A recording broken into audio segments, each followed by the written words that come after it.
I'm Obi, and this is Ed, and we are drinking from the garden hose. Tonight we have a very exciting episode about nights out. But before we get into it, let me remind you can get this show wherever you get your podcasts, including Apple Podcasts, Spotify, and we recently just got on Samsung.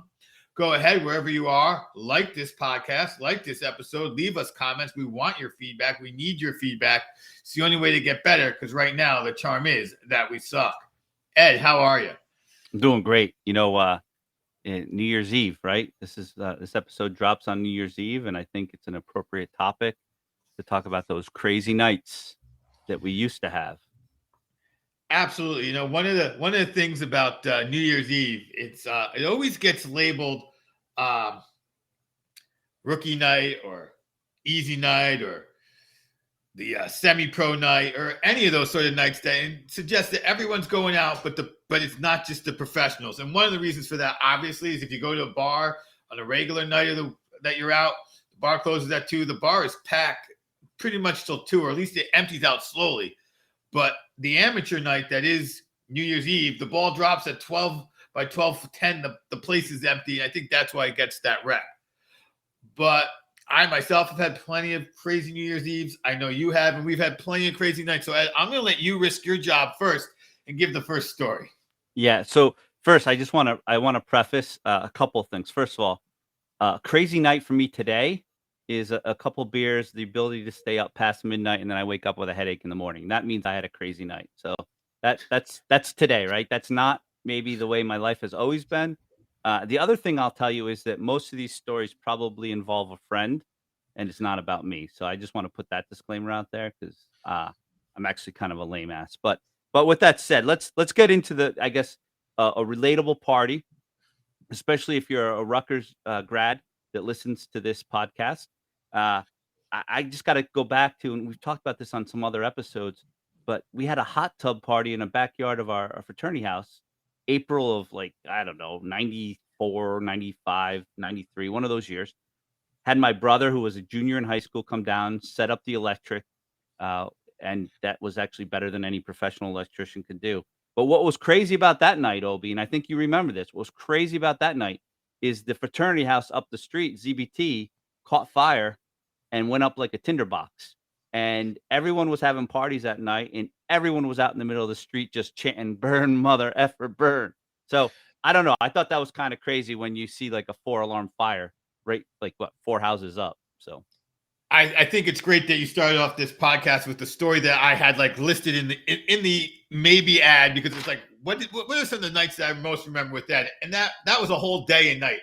Like, that day started with a hot tub, moved to 2-story funnels off of the roof of our fraternity house into the hot tub, and then ended with a fire, burn baby burn, as it were. And another thing I remember from that day, and that was such a big party. We had fraternity brothers from other houses over.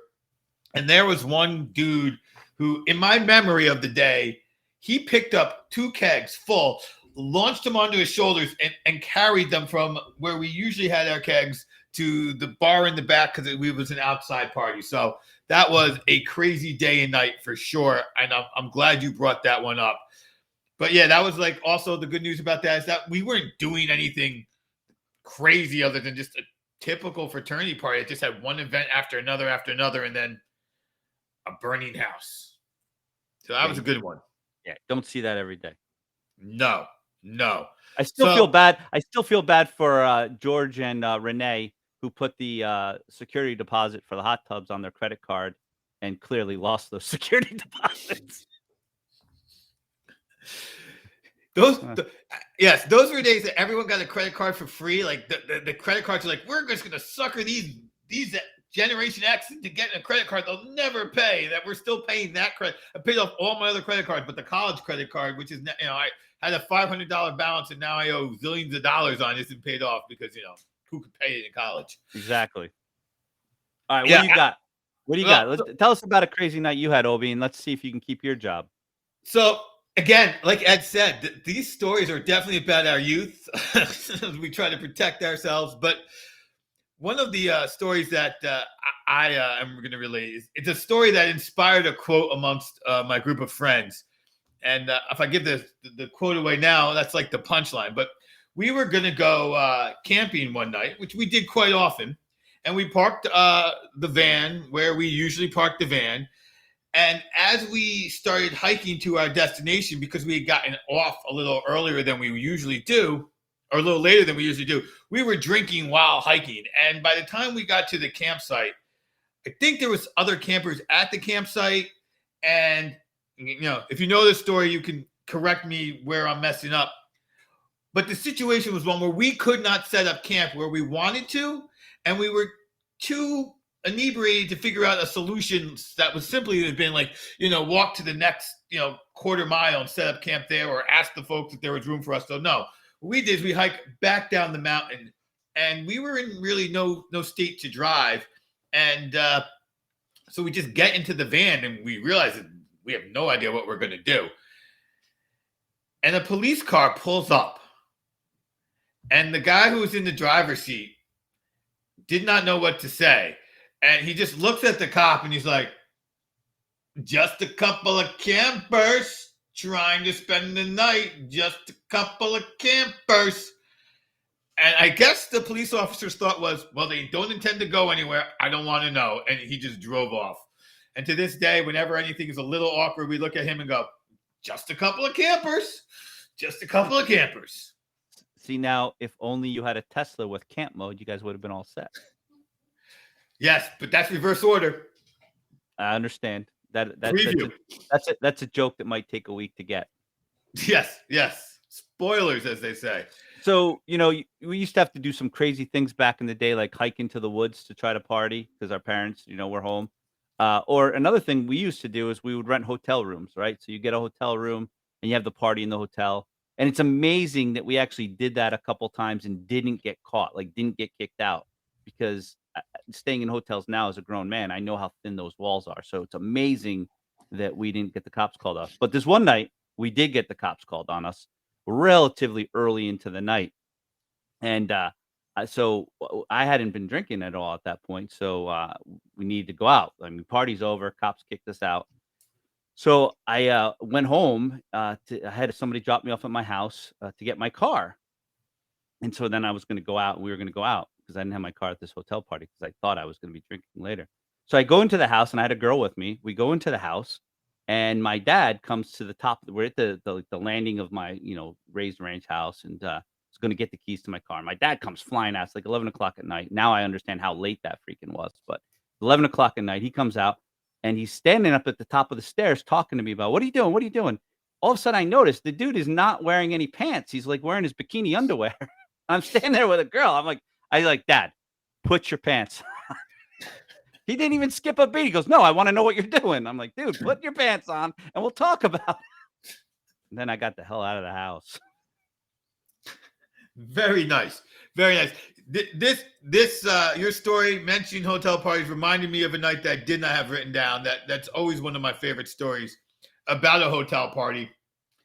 And we're at the hotel party, and as you know, in a hotel party, there's always one or two people end up passing out on the bed while other people need to try to get out of there. So it's still relatively early-ish in the night, and I don't know where this girl had come from to be at the party, but I do not recall seeing her, party harder. She just came in. She's like, I'm done, and went to lie down in bed. She was a legitimate punk rocker long before punk rockers were anything, that you see. When I say she had a 1 foot mohawk, she had literally a 1 foot mohawk. She was definitely punk early in the world of punk. And so she's passed out on the bed, and I start wrestling with another guy over who knows what. Still we don't even know. And we fall on the bed, and next thing I know, this skinny girl with the mohawk is landing blows on the top of my head like Rocky. Just, and I was like, whoa.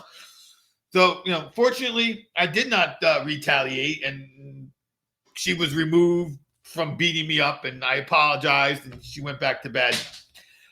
For the next 3 weeks at school, we had one class together, and every day she'd walk in and just be like, I'm sorry. So again, hotel parties lead to some crazy things because there's too many people and too packed of an area.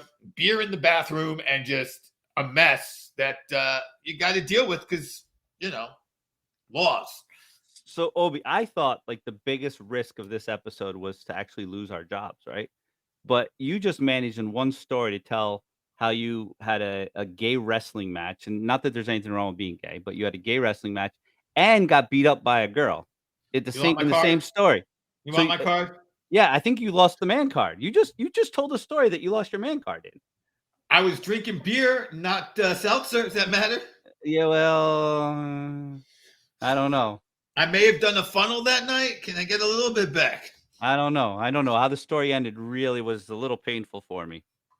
Okay. All right. Well, I'm going to take another story then, because one of the things about Crazy Nights is, unfortunately, sometimes you end up in places you shouldn't be. I think we called them sketchy back in the day.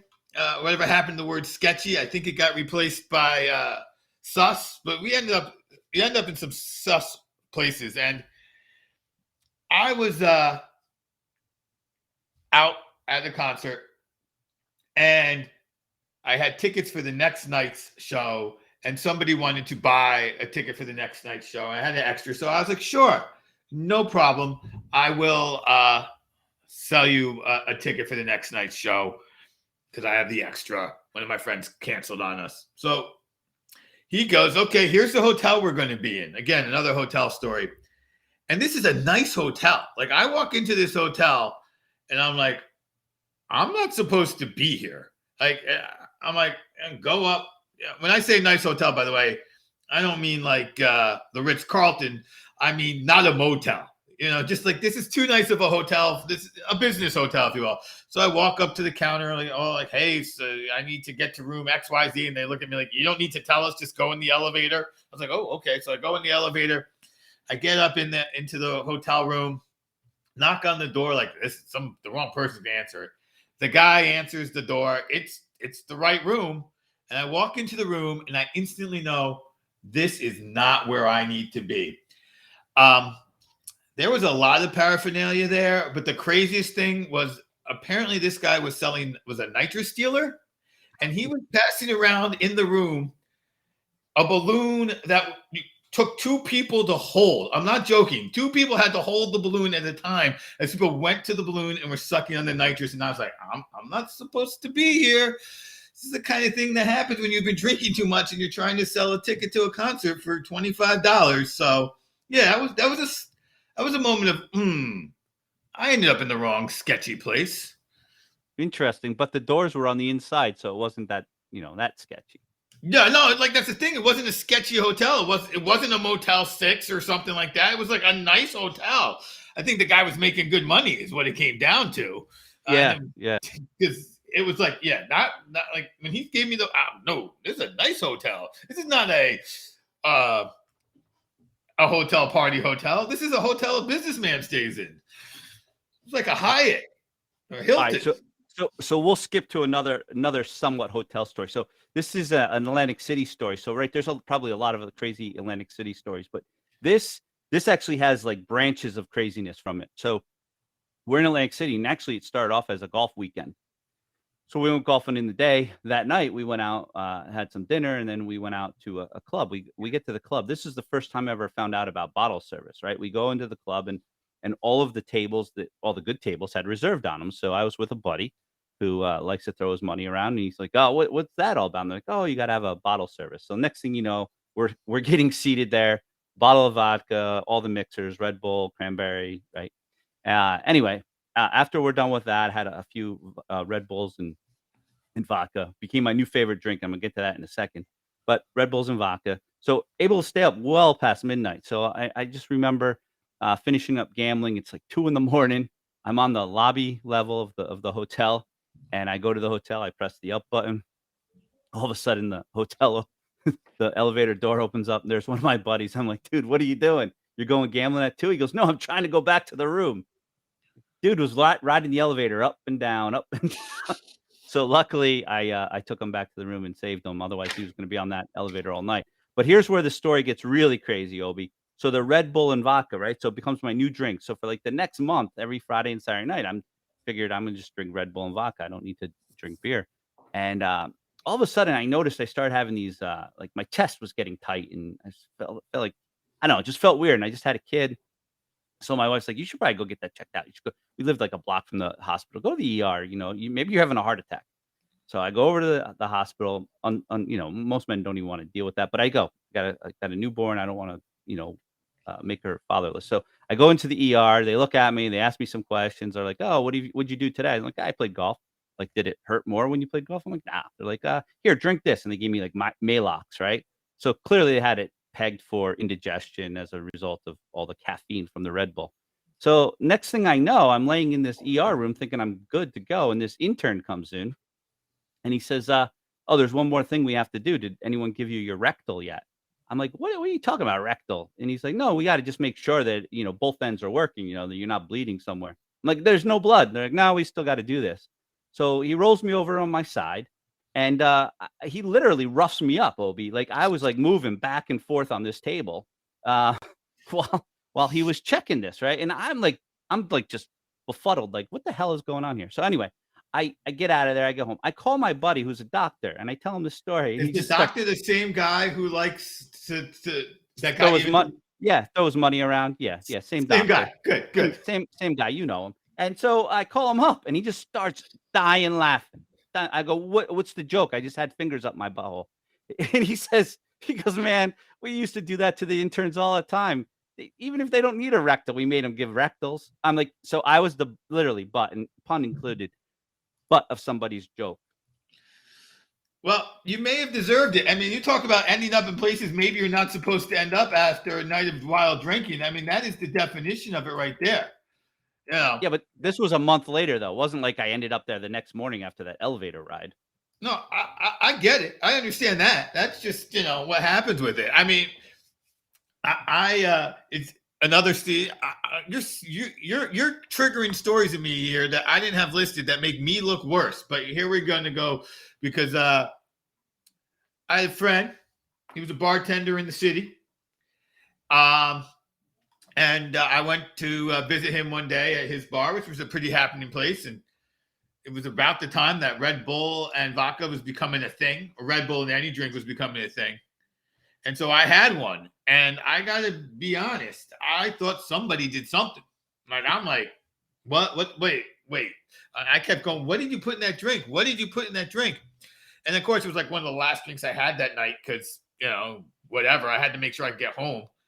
And I took it so I'd be awake. And I mean, I was wired. Next thing I know, we're trying to find after-hour parties for we spent 3 or 4 hours trying to find after-hour parties, and I left the city in the morning when the first train out came. But that was my that was talk. We were in some shady areas. Nothing like, oh, this is the story. Just shady area to shady area to shady area, trying to find these after parties with these girls. So yeah, Red Bull and vodka.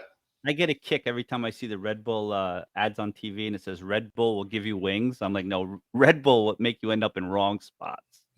And so how true is it now that I shared where I ended up from Red Bull and you shared where you ended up from Red Bull? So if anybody's listening to this that hasn't had Red Bull, probably not a good time to start. No. All right. So Obi, we'll go fraternity story, but this wasn't ours. Back, this is again way back in the day. Obviously, we had friends that we went to high school that joined other fraternities at their colleges, and then you would go visit them every once in a while. So I was visiting a buddy of mine at his school, and apparently they had a tradition. And thank God this didn't happen to me because I was able to stay up later than this other individual.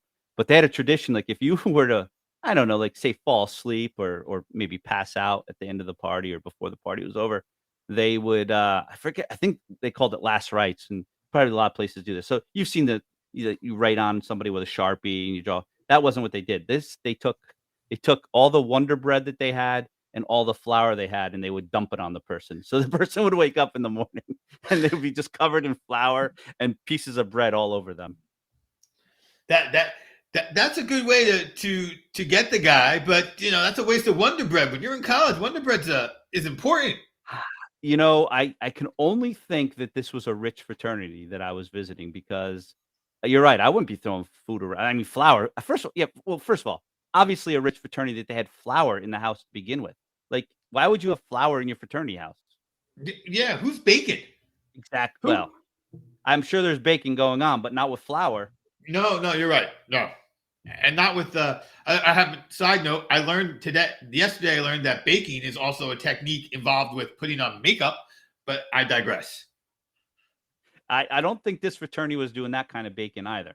No.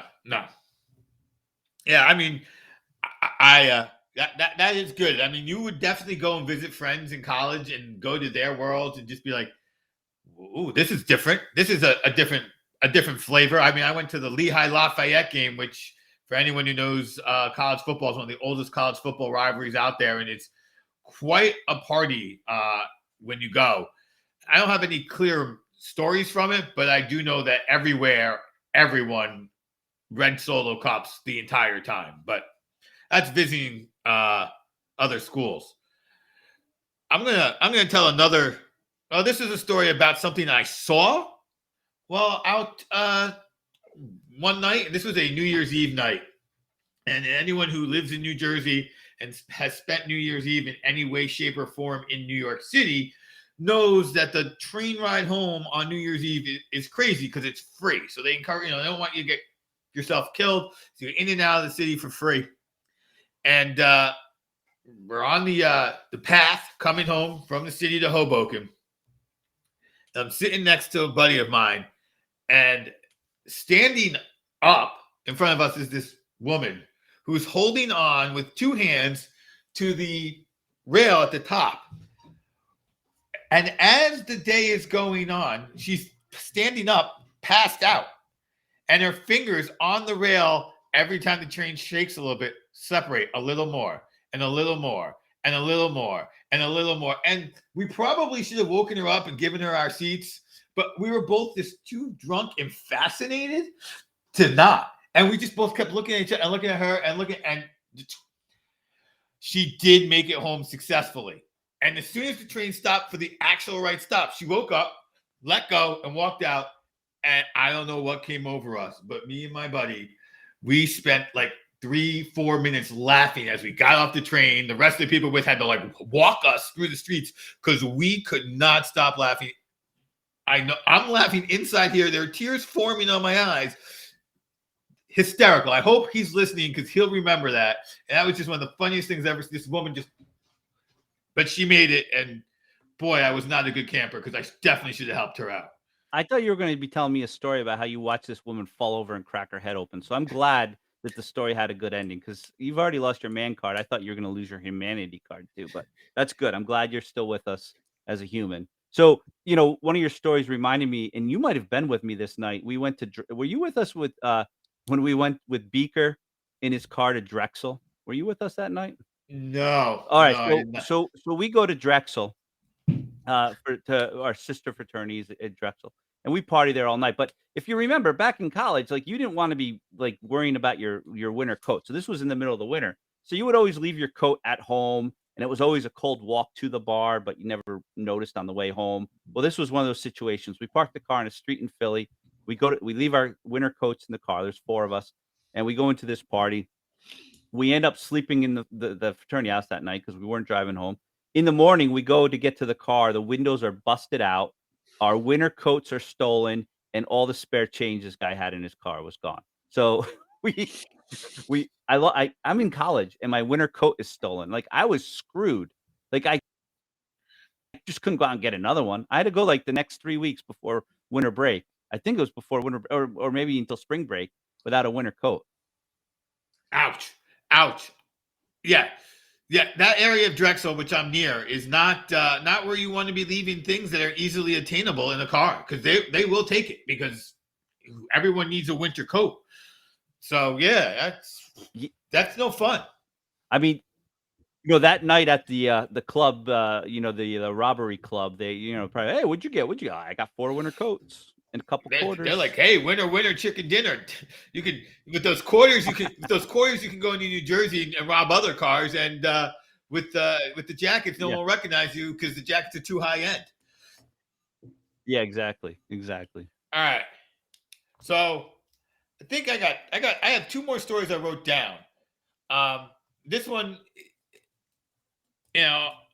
a lot of these stories I'm telling because I know that some fans of our show grew up and they know these stories, and it's just a little reminder to them because I don't tell them as funny as they are or as I remember them. But I'm going to tell another one. This one is about me. I'm not losing any man cards or anything on this one, but I am getting a little egg on my face. Good.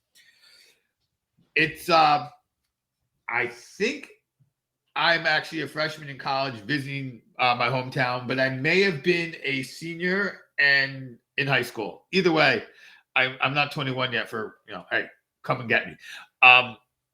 It's prom night, but I'm not going to prom. A bunch of my friends are going to prom, and a bunch of us are at the prom party house already ahead of time because we didn't go. And we are drinking Sambuca. Someone brings out the Sambuca and someone brings out the matches. So we're drinking flaming shots of Sambuca. And I'm out pretty much long before the prom folks get back from prom. And I don't know what was said to me.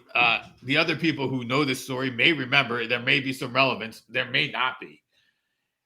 I just know that I wake up, look at this guy who I can see has come back from the prom now because he's wearing his tuxedo. And I just say to him, flaming shots of Sambuca. They work all the time. Woke up the next morning. So flaming shots of Sambuca became one of those things that people would say to me, a little ribbing on me. You know who you are, who were involved in that story. I hope you get a laugh or giggle, or at least a memory out of that one. Meanwhile, we have a fraternity brother who I don't believe it was flaming shots of Sambuca. It might have been 151, but burned his whole arm up because he spilt the flaming shot all over himself. And I think you were probably in the room that night. You're actually a little bit wrong on that. That's how Beaker, who you just mentioned, got his nickname. It was Everclear, and it was empty bottles of Everclear, and they were going to light the flame, light the Everclear, it shoots out a big flame. Instead, instead of going to the side, he put his arm right in front. The flame came out all over his arm, burnt up his arm, while the bottle, of course, launched across the dorm room. And that is how Beaker got his name. I believe he burnt himself while pledging, and hence the nickname, or right before Beaker. Yeah. Unbelievable. That was a crazy. I wasn't there, but that's a crazy night. So here's my last one. And then if you have another one we can share, we could wrap up. But here's my last one. It involves Vegas. And I think Vegas could have its own episode and probably could have a part 2 as well for all the crazy stuff that happens in Vegas. And we all know what happens in Vegas stays in Vegas. So I shouldn't be telling a Vegas story, correct? However, this is a story of something that happened in Vegas that didn't stay in Vegas. So I went to Vegas for a bachelor party this one time. And you think about, wow, bachelor party in Vegas is going to be pretty much off the hook. And it was a great time. So we end up going to a gentleman's club while we're out there. And it was called the Spearmint Rhino, somewhat of a famous gentleman's club. Had a great time there. Had a great time until the brother-in-law of the groom, or the soon-to-be brother-in-law of the groom who was with us, decided to tell his sister what we did the night before. Now, this that he told, who was soon to be.